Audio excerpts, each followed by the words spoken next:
زولای منتو میگیریم. نیم استکان آب انداختیم. کمتر نمک میاندازیم. یک قاشق روغن میاندازیم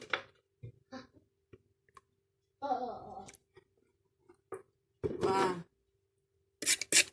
یک آمیخته میکنیم و دو دانه دیگر تخم.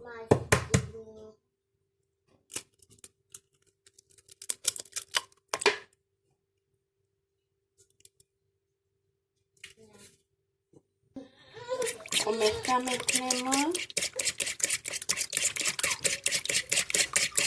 بعد آرد میاندازیم و خمیر سخت تر میگیریم.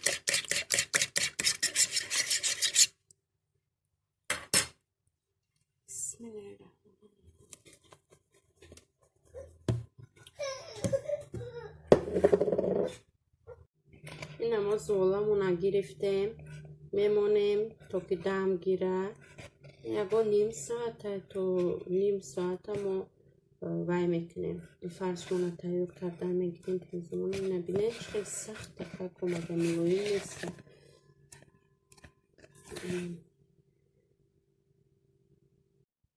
من از زولمون تنو کردیم. از میبریمش.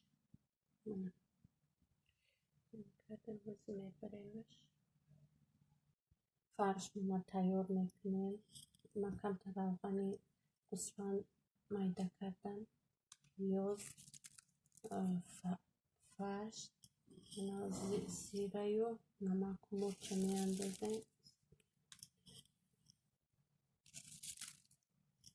فرشمون رو آمیخته میکنیم و 4 قاشق دیگر روغن.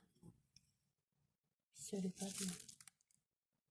همه خیلی میپیچونیم. رنگ نمونه.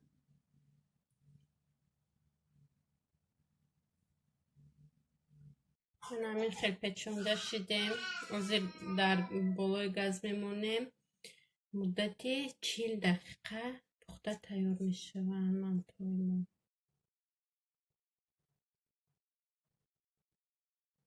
همین خیلی فرشم موندیم. این طرف و این طرف میپیچونیم. بسم الله الرحمن الرحیم. خیلی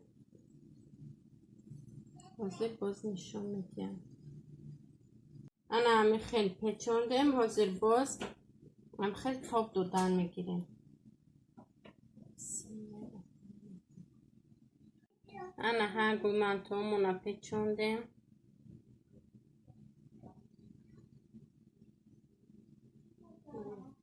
خیلی زیبا.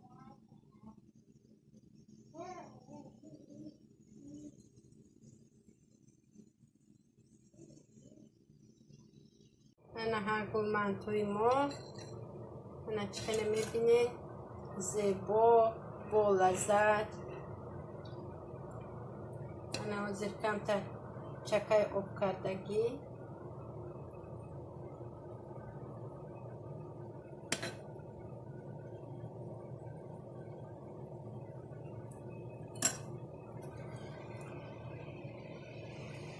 و کمی دیگر زیل.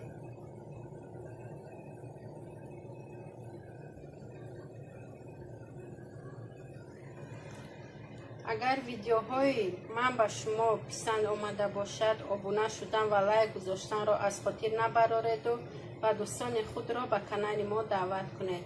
خیر دوستانم، تا ویدیوهای آینده باقی سربلند و خانه آباد باشید.